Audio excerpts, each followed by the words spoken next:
Okay, so we're doing Siman Chaf base. Siman Chaf base. Okay, we'll do hopefully Chaf base and Chaf Gimel today. They're quite short. So Siman Chaf base says the Mechaber, Kana tallis v'asa by tzitzis mevarach shechiyanu. Do you make a shechiyanu on a new tallis? And what about tallis cotton? So says the Mechaber, Kana tallis v'asa by tzitzis mevarach shechiyanu. If you buy a new tallis, you make a shechiyanu. It's no worse than you buy new kalim. Says the Ramah, if you didn't make a bracha at the time of making it, you make a bracha on the first time that you wear it. Says the Mishnah Berurah, so you've got an aleph, kona talis, ein lahakshus. Al kalim chadashim, on all new kalim, tzarech levarech b'shas kinyan. You make a bracha of the shechiyanu. The big question is, when do you make the bracha? So when you buy new items, you make it b'shas kinyan. V'lama kasav va'osa by tzitzis. Here it's on the asiyah when you're actually making it. That's when you buy a beged, a suit, and it's off the peg and it's ready to wear straight away. So then mi'ikadin, you make it, you wear it, you make the bracha shechiyanu b'shas kinyan when you actually buy it. The halacha l'maisa we'll see nowadays is when you wear it, right? But here the yesh loima the dafka k'shekena beged sheroi lilbesh is ready to go. Oz mevarich miyad, you make a bracha straight away. Avalim kona beged lasos men malbushim. But if you're buying material where you're going to make malbushim, oz levarich afilu lachash enigma. Then you don't make a bracha only when it's complete. Rak b'shas levisha dafka, only when you're going to wear it. To bo'in and sham yuchedes or kinyan levisha. You need a sham yuchedes, a designated special time, or kinyan either when you buy it or levisha. For hacha, but here when you buy the tallis without the tzitzis on them, you can't wear it straight away. You still got to put the tzitzis on them. So therefore, just buying the plain tallis without the tzitzis is nothing. And therefore, it's not possible. It's not appropriate to make a shechiyanu with the time when you buy it because it's not ready to wear. And again, they have to fulfill the opinion, to comply with the opinion who hold that you make a bracha shechiyanu for the first time you do a mitzvah. And therefore he says you make it on the shas of the asiyah of the mitzvah and not on the levisha. Now, let me just mention to you quickly a piskei tshuvas. The piskei tshuvas in the beginning of Siman Chaf Beis says, V'ayin Mishnah Berurah, pratidim halachazu, all the details of when you make the thing. So far it talks about when you buy the material, when you make the tzitzis. U'minag la'maisa, the minag la'maisa says the piskei tshuvas, and is quoting the Orach Chaim, is kafishin ispashet b'chol tfutz Yisrael, in all sectors of Klal Yisrael, shelevarech shechiyanu, you don't make a shechiyanu, loy b'shas kniya, not when you buy the tallis, v'loy b'shas asiyas hasitzis, and nor when you actually make them, ela b'shas halavisha harishena. So you buy a new Shabbos tallis, a new regular tallis, you make the shechiyanu the first time you put it on. Now, what about tallis cotton? Do you make a shechiyanu on tallis cotton? So if you look at the first dirsha note, number 1, or the Indian bircha shechiyanu on tallis cotton, kosav b'shadet shuva zigros Moshe, shekiven shelestam anoshim ein nechshev kabeged choshev. A tallis cotton you wear on your shirt, that's not considered the beged choshev, and therefore ein levarach alav shechiyanu. But you could argue, okay, it's not a beged choshev, it costs £10, £15, whatever you cost for the tzitzis, but it's the fact that you're using it for a mitzvah should elevate it, should give it chashivas. It doesn't elevate it to a beged choshev, and therefore you make and there's even discussion about that, even nowadays, about the tallis. But l'maisa, I think the minhag is one does, and the truth is the tallis is expensive. A tallis can be, £100 plus. New tallis nowadays, and therefore the minhag I think is to make it, but the first time you wear the tallis, but not on the tallis cotton. Okay, and he just adds at the end of that footnote 1, he quotes the Shena Halachas, Shekiven shebizmanenu ein simcha b'kinyan. There's no simcha when you buy a new pair of tzitzis, a small pair of tzitzis.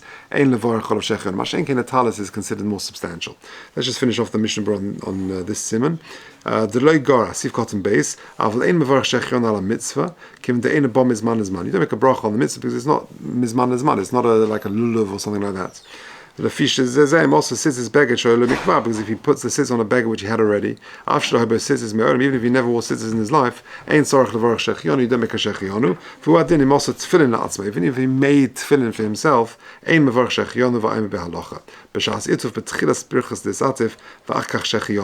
interesting, when you buy the new tallis, what's the order?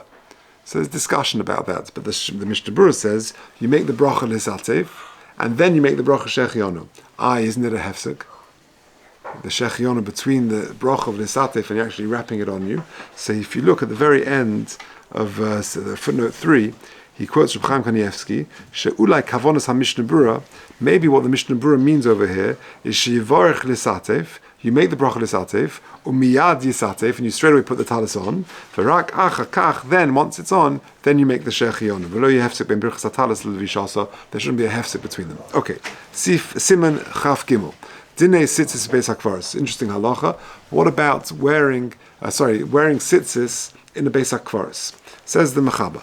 Mutzer likones beis hakvaros v'ulavish tzitzis. You're allowed to go into a beis hakvaros wearing tzitzis.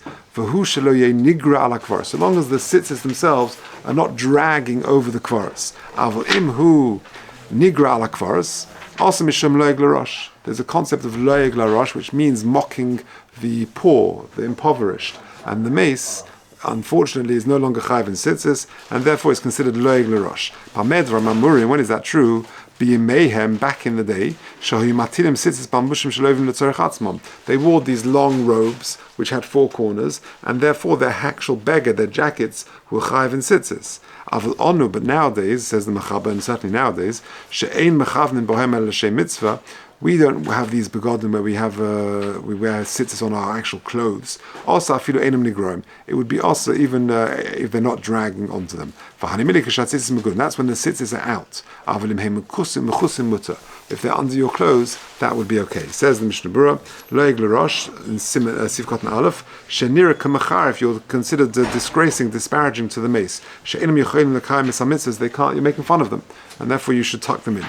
L'tzorich atzmom, shehoya oz minag b'gdeim asuyim b'nei arba kanvas. Their clothes, they had 4 corners. Hey mechusim, kagain, Shehamach bi es tzitzis shel tallis gadol tachas kanfei ksusa. You're wearing a tallis, you tuck it in under your jacket or whatever. Or mehai time a gamba tallis cotton shelo shetachas lemadov. You're wearing your tallis cotton under your shirt, under your jacket. Ein bo mishum loeg l'rosh ki mishum mechusa. So long as the tzitzis are covered, there's no problem. Im lo sheholech belid b'levasheli. Unless you take your jacket off, your shirt off, and you're wearing your tzitzis over your shirt or something, then that would be a problem. Gam bohem also at sheyischachim yischavim. You tuck them in b'haknofes. Or prima god the mashman the yesh lahachim b'talis god l'af mechusa ki mishum yuchad tefillah. Okay. Ochim bebeis Yosef le mashman. Kein gam der Chaim because of the mechusa mutter. Fine. Base. Yesh. Oh, so he quote. That's the raya. Yeah, true. So we're talking here that you're either, like I said, told you from Diane Fisher, a long jacket or something like that, or you tuck it in properly. Okay, good. Sif base. Yesh nagin liksher shnei sitzias shebishnei knafayim zeh zeh. Some people say, you know what I'll do? I'll take the 2 corners of my tallis and I'll tie them together, and therefore I haven't got a 4-cornered garment anymore, or I'm making it's possible on tzitzis, and therefore it's not loeg l'rosh. Says the Mechaber, it doesn't help you. Why not? Says the Mishnah Berurah,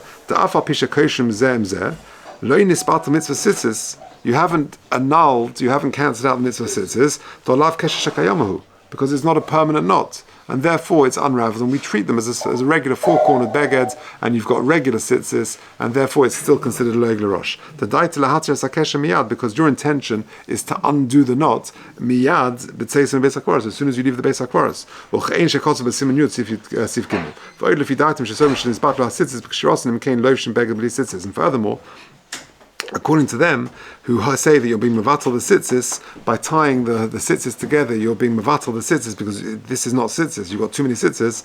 In kain loivshin beged b'li tzitzis, you've still got a 4-cornered garment, and you've got another problem. You're wearing a 4-cornered garment which hasn't got tzitzis on it. So the whole thing doesn't work, and you don't tying all the tzitzis together doesn't help. You just tuck them away.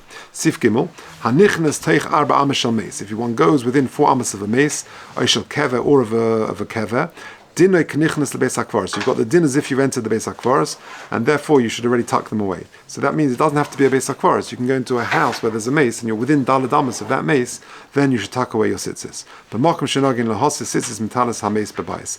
In the minhag, where there's a minhag to take off the tzitzis of the mace from the house already. The people carrying the mitzvah from that stage already should tuck their tzitzis in if they're even at that stage. Says the Mishnah Berurah, shel keva v'afilu b'keva shel katan. Interestingly, what if you go to you're in a house, there's a mace of a cotton, he was never mechuyev in tzitzis. Says, listen to this, unbelievable Mishnah Berurah. Even a keva shel katan yesh lahachmir mishum le'eg l'rosh. Why? The shem nishmas adam gadolhu. Maybe he had the neshama of a gadol. Unbelievable. What about the kever of a woman who's not mechuyev in tzitzis? So we see that we're not worried that she'll have a male neshama or anything like that. That we're not worried loig l'rosh. Dinner kenichnas beis hakvaros ayin lekamon b'simen memhei mishabura b'makom shenagim v'achreinim hiskimu da'afilu b'makom shenagim lahasi gamken ikam mishum loig l'rosh. Even if the minhag is not to remove the tzitzis of the mace from the house and only in the actual beis hakvaros or somewhere else, we still worried about loig l'rosh, and therefore the people carrying the mitzvah should tuck their tzitzis in. Loig l'rosh, hainu ma tzitzis megulin kedila. Let me just tell you one thing. I remember years ago, it's a powerful thing. You go to a beis hakvaros. So everyone knows when you go to beis hakvaros, you take your tzitzis and you tuck them in. Loig l'rosh, that's what we've been learning. You're driving a fancy car. You've got your own private jet. You've got your private helicopter. You can fly, you can park next to the mace. I loig l'rosh, you're making fun of him, look at me, I can go in a helicopter, private jet, a fancy car. That they're not jealous of. You can put it next to the kever. What they're jealous of? The tzitzis that are out. Because that they can't keep. The jets and everything else, that they're not worried about. It's a Musa Haskell.